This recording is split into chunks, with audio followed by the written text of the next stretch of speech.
Hi there, it's Shauna K. Lester. Welcome back. If you tuned in yesterday or watched what is technically the first part of this video, welcome back. Thank you for tuning in. I'm just jumping on to do a very quick live because I promised I would come back today. And today we're actually going to talk specifically. Okay, sorry about that. Connection just went in and out. So today we're going to talk specifically about the one question that you need to ask yourself about all of your interview responses, right? So it's sort of a filter that you need to run your interview responses through to make sure that they are helping your case, because you want every single interview response out of your mouth to really help your case in this match process, right? So if you haven't watched one of my videos before, hi, my name is Shauna K. Lester. I am the founder of sorry about that. I definitely suspected there was some lipstick on the teeth. Okay, sorry. So I'm the founder of Memorable Essay, and I help international medical graduates match into residency. I'm also the creator of the IMG Residency Match Application Accelerator. All right, so we were talking yesterday about just sort of the struggles that people have around interview prep, right? Very real struggles, focusing a lot on just people being nervous, so nervous, as I said, that some people will cover their faces halfway through every response and ask themselves, why am I so nervous, or just really feeling very terrified because you are somebody who in general you struggle with public speaking. So then to actually talk and advocate for yourself in public during an interview is very difficult for you. And then also people just being cautious, right? So whether this is your first attempt at the match or a second attempt at the match, for some people actually third or fourth attempt at the match, it's very high stakes. So everybody just tends to be very cautious about their responses. But what I like about just interviewing is that you really want to get your skill and get your confidence to the level where you actually really enjoy interviewing, in the sense that it's not just you being interviewed, but you're also interviewing programs to make sure that they're a good fit for you, right? So I actually spoke about the fact that a lot of reasons, or one of the main reasons why people struggle with their application preparation, with their interview preparation more than they need to, is this focus on, I have an interview, I have an email, I'm going to practice, right? And then practice, just the jump into practicing, entails reading over the application that you submitted to programs, reading over the email and reading over the website, but that you really actually want to do more of a thorough process, which I outlined, right? So you can always go back and watch that video, but what we spoke about is how you really want to just ditch practice, especially ditch jumping into practice, for a more organized system that will get you to where you need to be, right? So it needs to start with research, not looking up stuff, but actual research into yourself and what you bring to the table, research into the program. And then we had spoken about just matching yourself internally, right? So you figuring out why you are a match for a particular program each time, doing that for each program each time, and then figuring out the messaging around that, right? And then really going through guided practice. The difference being that the person who's listening to you is actually in a position where they can listen to your answers, where they can critique your answers, where they can give you feedback, because oftentimes you might give an answer to something, but that one answer could be interpreted in so many different ways, right? So you really want to speak your answers out to just see how they sound coming from you, but then also to get critique on, well, how can you improve this? What are the ways that this might be misconstrued? How can it communicate something, that you believe subconsciously that you don't want to believe to yourself, such as not, deserving to be in the room, or such as this residency being a stepping stone to a fellowship or something. You really want to have that sort of feedback on your responses. But today we're going to talk about now when you do that process where you're doing the internal matching and the messaging, so you figuring out how you're match and really creating messages around that you get out. in any situation, there's one question that you need to ask yourself. And the importance of doing the deep research and the importance of doing the match is that you cannot predict what will be asked of you in an interview.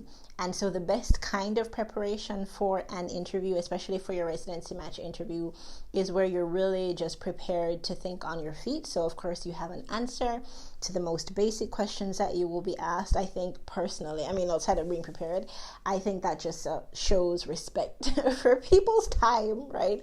So if somebody grants you an interview and they're going to take the time to listen to you, the least you can do is have solid, obviously well thought out responses to the questions that everybody knows you're going to get, or that it's quite likely for you to get.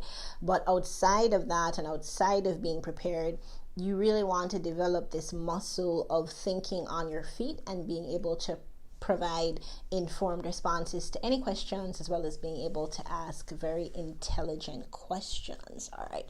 So when you're sitting with yourself now, and we're at the part of the process where you're doing the matching and the messaging, you're coming up with all of these messages that you're going to communicate, whenever the situation arises. There is one question that you need to ask yourself. So one quick question, right? So when you have all those responses, here's a question that you need to ask yourself. So the one question has like 3 parts, but the question is, does my response communicate any of the following 3 things? All right. So the question about your response, so you have your list of interview questions, right? So you have your list of interview questions, you're creating responses, you're matching internally, you're justifying to yourself why you need to go into this program and creating messaging that talks about that. When you have created that response, you need to check the response, or whoever you're practicing with needs to make sure, does this response communicate one of the following 3 things? All right. Here are the 3 things. Does this response communicate that, 1, I am capable of doing this job? It is very essential in the residency match process, as you would know, that whoever is interviewing you feels that you will be very capable of doing your job. Especially as an IMG, you're probably going to be depended on to work, of course, under supervision, but fairly independently. So whoever is listening to you needs to feel like whenever you're asked to work independently, you're not gonna run off the rails, or whatever is the term for that, people who just go off by themselves and do whatever they feel like, right? Does this answer communicate does it communicate one of these 3 things? A, that I am capable of doing this job well. It needs to communicate that, right? Or does it communicate that I will enjoy doing this job, right? So nobody likes to work with people who don't like their job. We could talk about that for 10 years, right?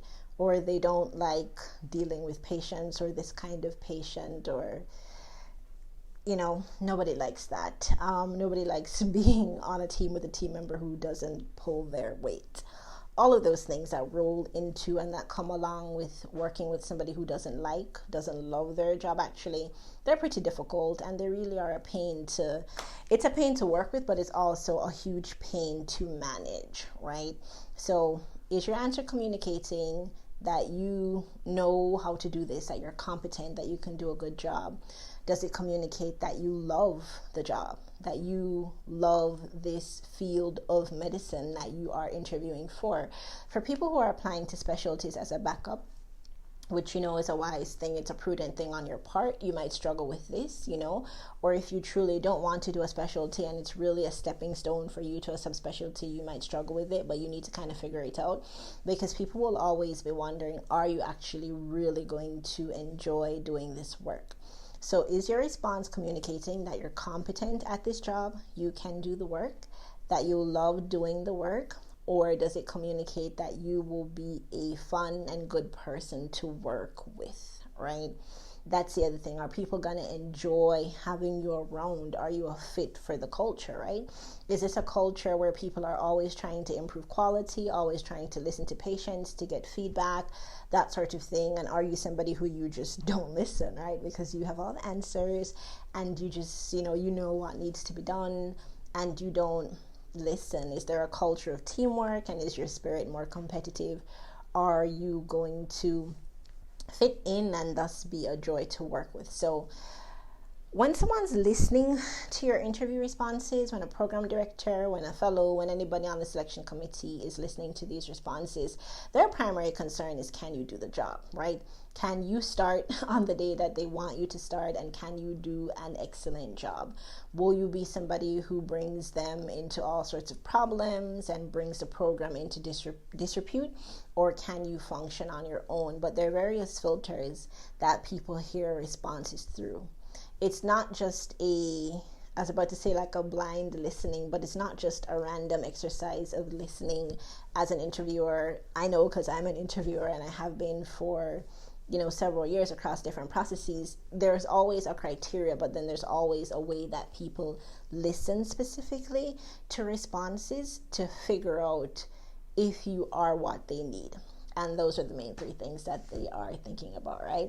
So when you're coming up with your responses to your interviews, definitely be sure that you run it through that filter. I hope that was valuable for you.